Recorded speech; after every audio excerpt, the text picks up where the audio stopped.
Good morning, everyone. My name is Miss Deborah, and today I'm going to talk to you about Battle of the Books. All right, we're going to talk about our 2001 titles today and introduction and how things are going to flow. And hopefully you will get an idea of what we're doing and that you'll be excited to join us. All right, so Battle of the Books has been going on for 5 years, but this year it looks a little bit different because of the pandemic, but also some other changes that we've made. So I'm going to talk to you about Battle of the Books, the titles, and a little bit more information about that. And that's my email below if you need to get in touch with me. All right, so this year we're doing 5 books. In the past, we've done more, but this year we're doing 5 titles, and you will see those titles on your screen. We are doing different genres, and we're going to talk about the titles next. But we're going to have a lot of fun doing these 5 books this year. Hopefully they are not too hard. I've really enjoyed reading them and getting to know them really well, so hopefully you will too. All right, so you might be wondering, what is Battle of the Books? Or as factually I like to call it is Bob. It is a reading competition in a game show style reading competition, and it is open for 4th and 5th graders and public, private, or homeschool students. You're going to read those 5 books that we talked about, and they cover different genres. They are all AR level books, so if that is something that you look for, we wanted to make sure that you could take tests on them if you could. You're going to compete in teams of up to 5 other students, or up to 5 students, and you're going to answer questions about those titles. Each student is encouraged to read each book, but it isn't a requirement. And this year we're going to be 100% virtual, so no matter how you're learning or where you're learning, you can join us to be part of Battle of the Books. And then the Suffolk finals, or our finals, for this Battle of the Books is going to be Friday, April 30th, and it's going to be 6:30, and then it's also going to be virtual. And Battle of the Books is super fun. So let me keep talking about it so you can see what the fun is. All right, so you're going to ask, well, what other titles? So I'm going to talk to you about each title right now. All right, so our first book is The Boy Who Harnessed the Wind. It is the Young Readers Edition. So make sure there are a couple different books out there. There's a picture book, there's an adult version, but this is the Young Readers Edition. So just want to make sure that you're talking about that. It is by William, I'm going to mess his name up, but I'm going to try, is Kwakamba and Brian Mueller. And this is actually a autobiography written by William about his life. And it is a really neat story. So it is a nonfiction book. So it is a true story. And the story is a true story about William, like I said, and he brought electricity to his Malawan village.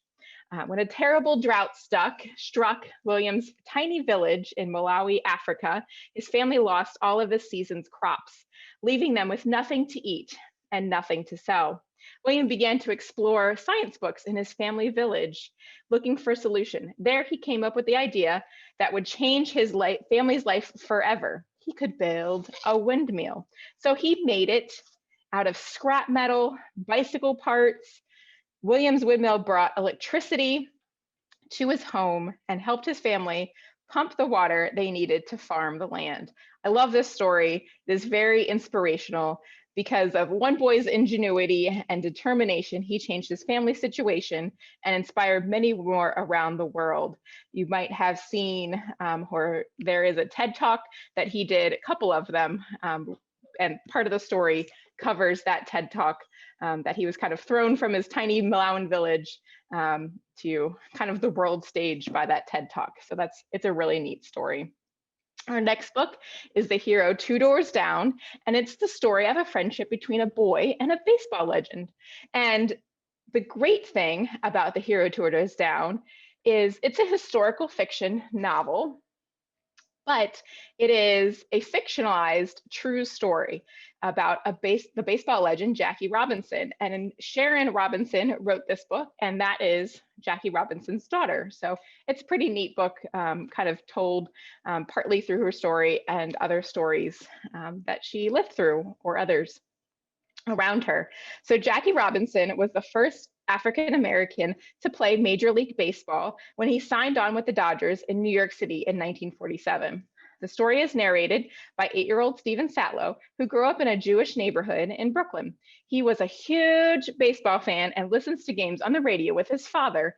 In 1948, despite a petition put out by several neighbors in protest, a Black family buys a house down the street, and they rent their upstairs apartment to none other than Jackie Robinson and his family. Stephen is over the moon to live so close to his idol.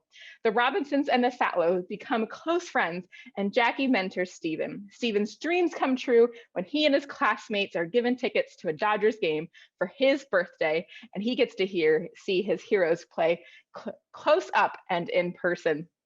The Robinsons keep in touch with the Satlows for years, even after moving away and in a different home of their own. This is a great story about friendship, diversity, and understanding different perspectives that you are sure to enjoy. I've really enjoyed reading this book.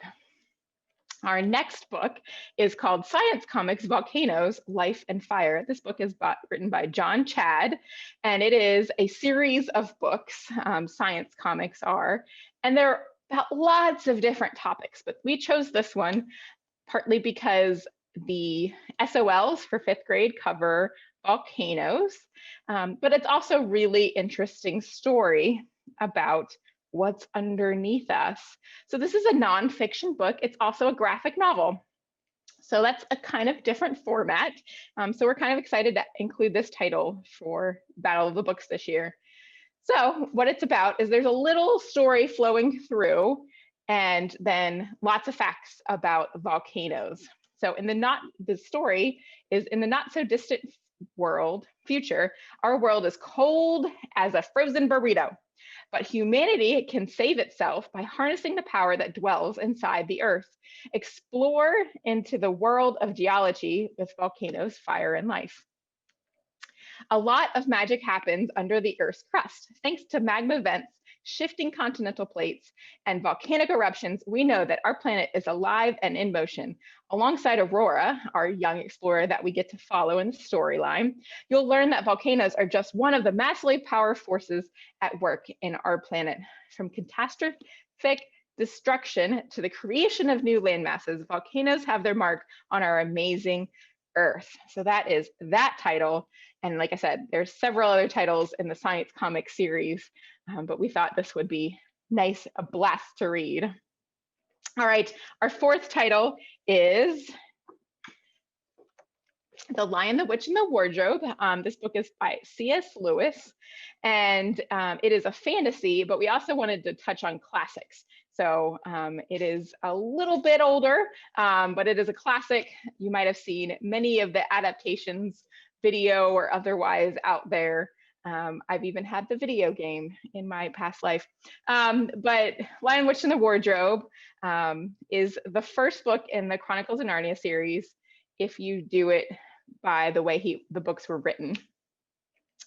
And in the story, you meet siblings Lucy, Edmund, Susan, and Peter, and they have been sent into the country to stay with a professor during the bombing raid of London during World War II. Lucy is the youngest child and the protagonist of the story. While playing in the home one summer day in a wardrobe full of winter coats, the door accidentally closes behind Lucy and she falls into the enchanted land of Narnia. She meets a fawn named Tumnus who befriends her and offers her tea. When she leaves to return home, he warns her about the White Witch who claims providence over Narnia and seeks to kidnap children. Lucy goes back to tell her siblings about Narnia, but they don't believe her. Later, sneaky Edmund follows his sister into Narnia and meets the White Witch. He falls for her trickery and vows to bring his siblings to her on the promise that she will make him king. Edmund reunites with Lucy and they return home, only for him to deny the existence of Narnia to taunt Lucy.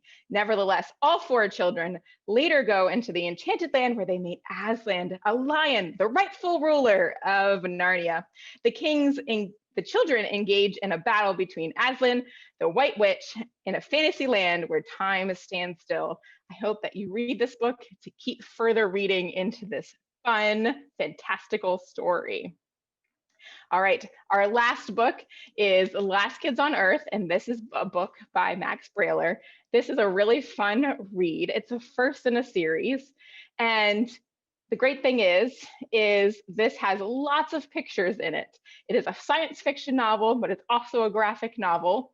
And have you ever dreamt about starring in your own comic book or your own video game? This has been told, like I said, with many fun illustrations. We meet Jack Sullivan, an average 13-year-old who has been living in a treehouse since the monster apocalypse hit 42 days ago. He has created his own list of accomplishments, but needs assistance to achieve the ultimate feat of apocalyptic success. He builds a team with his dorky best friend and scientist Quint, the reformed school bully Dirk, his loyal pet monster Rover, and Jack's crush June. Can they slay the eerily intelligent monster known as Blard, achieve the ultimate feat, and be average no longer? You'll have to read the book to find out. And a lot of these, as you know, you might know, have different video adaptations and things like that. So you might be familiar with some of these books already. So I'm going to talk to you a little bit now that you've heard about the books, is a little bit about like, what tips do I have, or what does the competition even mean? So there will be 4 rounds of questions, and each round will have 10 questions each. Since we have 5 books this year, each round will include 2 questions per book per round. The questions in each round will increase in difficulty. They start off easy, they go to very hard. Teams will have 1 minute to discuss their answer, and some of the tips that I have for you, and the competition is really fun. That's what I hope that Battle of Books will be, is that it's fun for you all. I've had a lot of fun, and my team's had a lot of fun of putting Battle of the Books together. So we know that you'll have fun as well. So some of the tips that I have for you all is that part of a graphic novel is the pictures. As you know, this is from Volcanoes, our science comics graphic novel. And so the pictures are part of the story. So make sure to study those pictures too. I know we took questions directly from the illustrations in The Last Kids for sure. So make sure you're looking at those pictures. Also, like I said, you might know that there's video adaptations of The Lion, the Witch, and the Wardrobe, The Boy Who Harnessed the Wind, The Last Kids on Earth, and we are going to be asking questions from the books. So if something deviates a little bit, if something different, we're asking questions about the books. So for fiction, what you should be looking at is know the characters, know the setting, know the plot, know the storyline. Make sure you know the story well. That's where a lot of our questions are going to come from. In the nonfiction, really look at the setting, the timeline, who's really involved, those little details that lots of our nonfiction books have. Those are questions that we like to write. And if you are like, well, how can I get better prepared for this? Try writing your own questions for the book.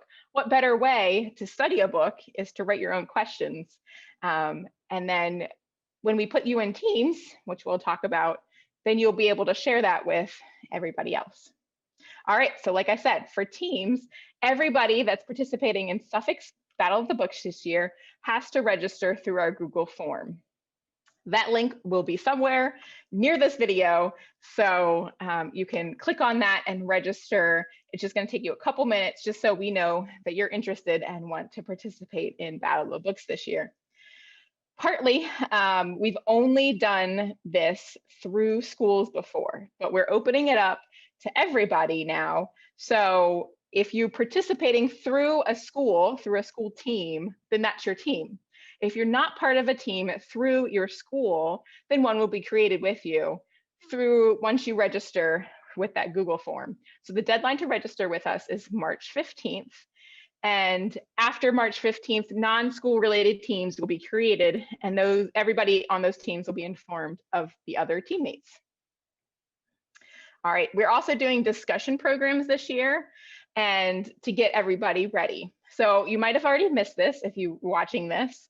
You might have already missed some of them, but that's okay. We have recordings, and the quizzes from those past events will be emailed to those registrants through the Google form. So if you filled out the Google form, we'll email you everything that you've missed so you can go ahead and study those aspects. So our discussion programs take place on Mondays with those dates below at 6:30, and that will be via Zoom. So once you register for Battle of the Books, you also have to register for for the discussion programs overall. So once you register for one of the discussion programs, you will be emailed with the link for the other ones too. But we'll try to also remind you, if you just do the Google link for Battle of the Books overall, that we're having discussion programs on Mondays, 6:30 via Zoom, and we'll send that link out about 10 minutes before the program starts. And those are when the books are that we're covering. So like I said, don't worry if this is past that date, one of those dates, recordings and the quizzes. So you're getting the same information that the people that could participate in those programs. All right, so I'm so excited. I hope that this has answered some of your questions about Battle of the Books this year. Like I said, my name is Miss Deborah, and that's my email is dowen@suffolkva.us. If you have any questions, please email me, or you can call the library, and we hope that you will participate with us this year. Thanks, bye.